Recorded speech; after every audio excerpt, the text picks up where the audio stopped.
Bismillahirrahmanirrahim. Assalamualaikum warahmatullahi wabarakatuh. Waalaikumsalam warahmatullahi wabarakatuh. Alhamdulillahirabbil alamin. Wassalatu wassalamu ala asyrofil anbiya'i wal mursalin wa ala alihi washabbihi. Baik, terima kasih kepada anak-anak semua yang sudah hadir ya pembelajaran pada hari ini. Sebelum kita mulai pelajaran, ada baiknya kita membaca doa kepada ketua kelas. Dipersilahkan. Baik Pak. Oke kawan-kawan, untuk mendapatkan ridho dan juga keberkahan dari Allah dalam pembelajaran hari ini, marilah bersama-sama kita berdoa. Berdoa dimulai.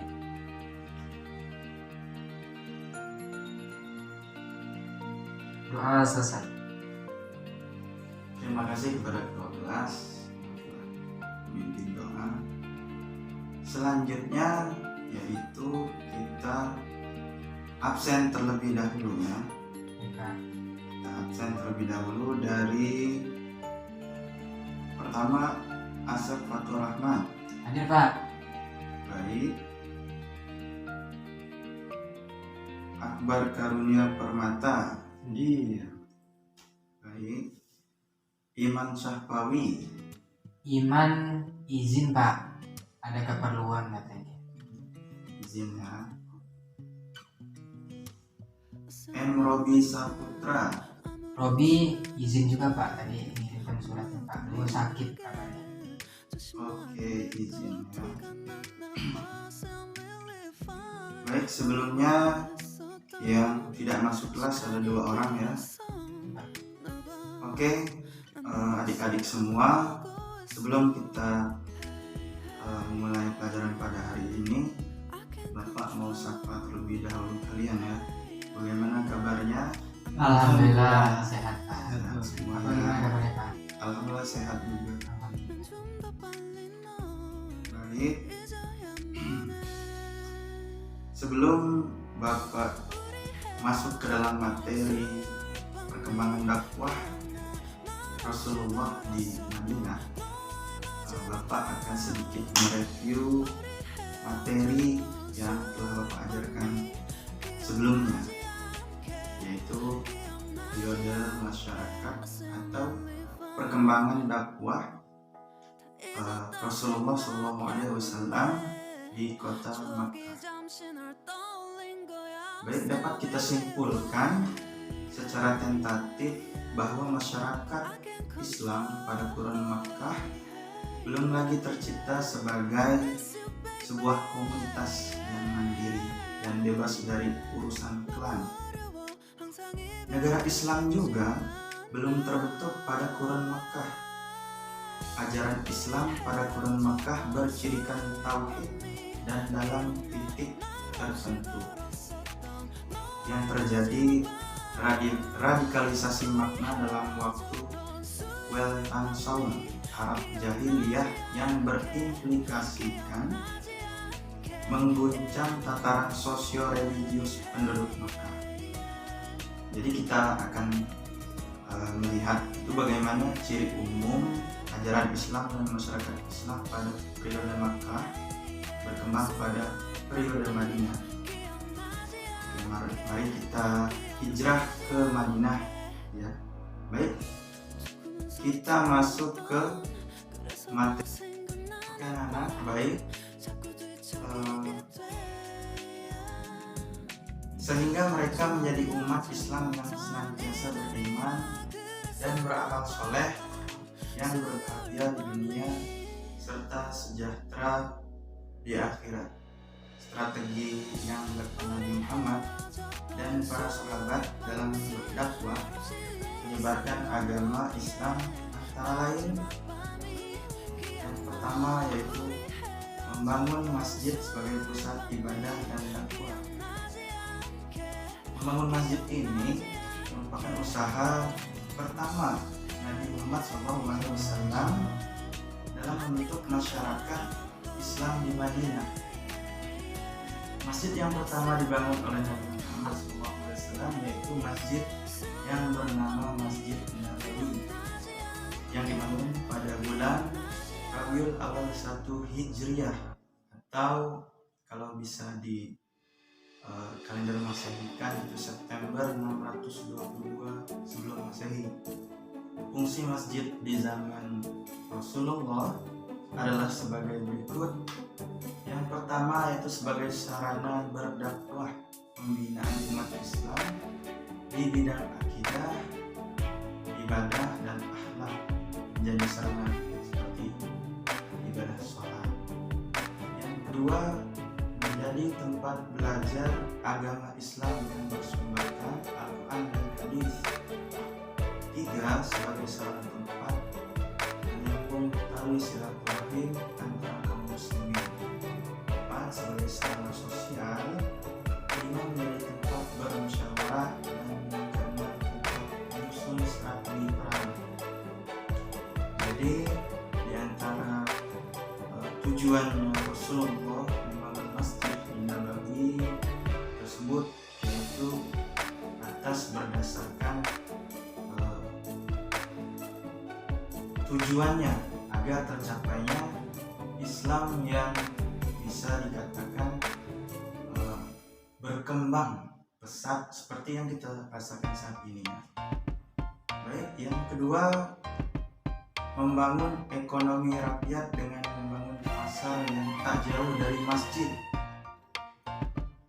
Untuk membangun perekonomian rakyat sekaligus sebagai sarana dalam menyebarkan ajaran Islam, Nabi Muhammad SAW dan para sahabat mendirikan pasar yang tak jauh dari Masjid Nabawi. Pasar yang dibangun dimaksudkan sebagai langkah untuk mendidik umat bagaimana ajaran Islam mengatur pola perekonomian dengan begitu adil. Dengan ajaran Islam mengatur roda perekonomian, pasar tersebut telah merubah sistem pasar Yahudi yang pada saat itu dengan kehadiran pasar penganut sistem perekonomian Islam sangat disambut oleh masyarakat Madinah, khususnya di bidang perekonomian. Jadi masyarakat Madinah setelah datangnya sistem perekonomian Islam, maka mereka sangat antusias menyambut sistem perekonomian Islam. Kehadiran pasar yang menurut sistem perekonomian Islam ini mampu menyuguhkan sistem perekonomian yang menguntungkan semua pihak, jauh dari riba dan keserakahan. Pasar Madinah inilah yang kemudian menjadi urat nadi perekonomian negara Islam yang pertama yang berpusat di kota. Ketiga, yaitu mempersaudarakan kaum Muhajirin dan Ansor. Baik, yang dalam bidang agama, rakyat Madinah bebas memilih dan mengamalkan agama masing-masing. Selain itu, mereka perlu menghormati agama yang dianut oleh individu yang lain. Di bidang sosial, setiap individu mempunyai tanggung jawab yang sama terhadap kota Madinah. Dalam bidang perundangan, undang-undang Islam dilaksanakan secara menyeluruh, menjadikan cara hidup menuju lebih tentram dan diterima ramah. Dalam bidang ekonomi, semua rakyat diberikan peluang untuk menjalankan perniagaan, amalan, dan menjauhkan riba dan penipuan yang dilarang sama sekali dalam perekonomian Islam. Dalam bidang pertahanan, setiap rakyat mempunyai kewajiban atau tanggung jawab dalam mempertahankan atau menjaga kedaulatan di kota Madinah. Dalam arti kata yaitu menjaga atau sangat wajib jika ada musuh dari luar untuk menyerang kota Madinah. Dan yang terakhir yaitu isi piagam Madinah di bidang. Oke, baik. Jadi dalam isi perjanjian piagam Madinah itu membantu antara sesama kaum muslim dan non muslim, hubungan persahabatan dengan pihak-pihak lain yang tidak memeluk agama Islam. Di Madinah itu di samping orang-orang Arab Islam juga terdapat golongan masyarakat Yahudi dan orang-orang Arab yang masih menganut agama nenek moyang mereka. Agar stabilitas masyarakat dapat diwujudkan, Nabi Muhammad mengadakan ikatan perjanjian dengan mereka yang bisa kita dengar tadi, yaitu disebut dengan piagam Madinah, yaitu yang menjamin kebebasan beragam orang-orang Yahudi sebagai suatu komunitas dikeluarkan. Setiap golongan masyarakat memiliki hak tertentu dalam bidang politik dan keagamaan. Jadi kemerdekaan keberagaman agama dijamin dan seluruh anggota masyarakat berkewajiban mempertahankan. Dalam perjanjian itu jelas disebutkan bahwa Rasulullah menjadi kepala pemerintah karena sejauh ini menyangkut peraturan dan tata tertib umum, otoritas mutlak diberikan kepada beliau. Dalam bidang sosial, dia juga meletakkan dasar persamaan antara sesama manusia. Perjanjian ini dan pandangan ketatanegaraan sekarang sering disebut dengan konstitusi Indonesia. Oke, anak-anak, di sini ada yang Bapak ingin tanyakan tentang materi yang Bapak ajarkan tadi. Oke. Di sini ada yang masih tahu apa strategi Rasulullah dan sahabat dalam mengembangkan ajaran Islam di kota Madinah?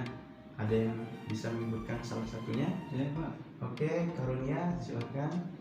Ya, salah satunya strategi atau langkah awal gitu yang dilakukan oleh Rasulullah SAW dan juga para sahabatnya ketika tiba di kota Madinah, yaitu yang pertama membangun masjid gitu, sebagai pusat dari peradaban gitu. Itu. Baik, betul sekali ya yang dikatakan oleh Karunia, yaitu membangun masjid yang bernama Masjid Nabawi yang menjadi pusat peradaban Islam di kota Madinah pertama.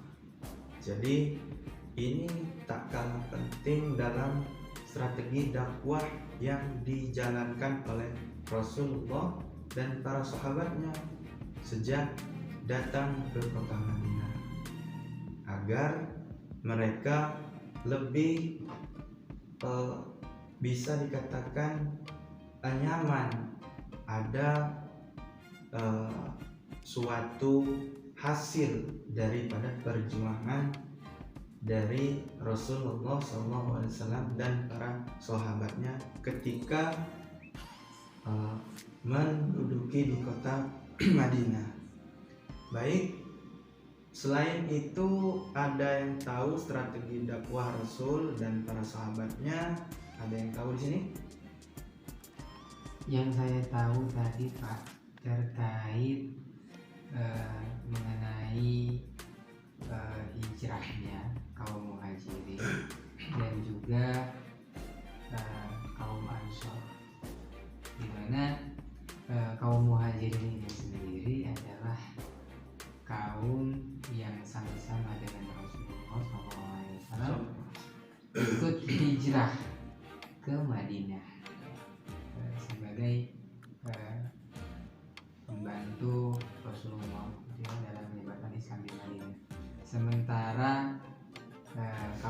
Ansor adalah penduduk daerah setempat yang di Madinah yang bisa dikatakan kaum Ansor tersebut adalah yang membantu dari kaum yang hijrah tersebut ataupun kaum muhajirin.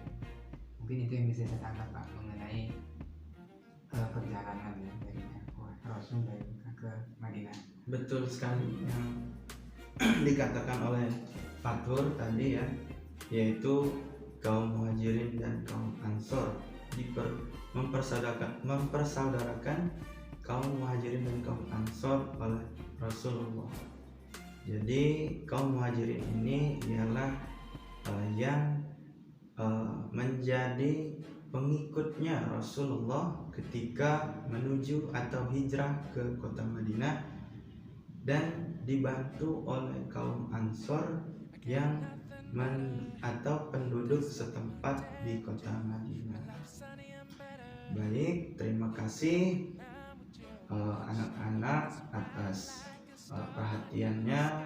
Semoga diharapkan setelah penyampaian dari pemaparan Bapak tadi ada sedikit harapan yang bisa dimasukkan dalam pembelajaran pada pagi hari ini, dan semoga apa yang Bapak jelaskan tadi ada ilmunya, ada ibrohnya yang bisa diambil dan diterapkan dalam kehidupan sehari-hari.